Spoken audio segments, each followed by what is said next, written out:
अल्पसंख्याक समाजामध्ये एक भीती आहे की आपल्याला सुरक्षित राहू का। मित्रांनो, यावेळेस अर्थसंकल्प सादर करत असताना वक्फ बोर्डाचे विषय असू द्या, माझ्या अल्पसंख्याक समाजाला निधी देण्याचा विषय असू द्या, मौलाना आझाद महामंडळाला निधी देण्याचा प्रश्न असू द्या, भाग भांडवल वाढवण्याचा प्रश्न असू द्या, नुसता एका घटकाला नाही, मी सगळ्यांना मदत करतो। मी कधी जातीपातीचा नात्या गोत्याचा विचार केला नाही। तुम्ही माझी 30-32 वर्षाची राजकीय कारकीर्द पहा, त्याच्यामध्ये ज्याच्यात कर्तृत्व आहे, ज्याच्यात नेतृत्व आहे, त्याला संधी देण्याचं काम मी करत असतो।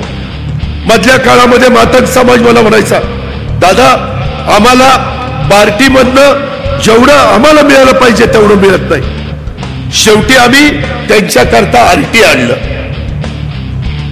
मराठा समाजाच्या करता सारथी, ओबीसी समाजाच्या करता महाज्योती, मागासवर्गीय समाजातल्या काही घटकांना बार्टी, मातंग समाजाच्या काही लोकांच्या करता आरटी,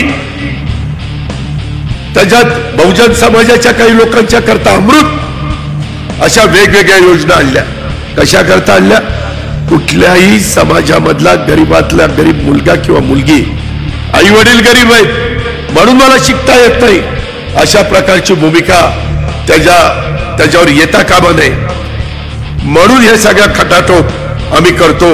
याही गोष्टीचा विचार आपण सगळ्यांनी या निमित्तानं केला पाहिजे।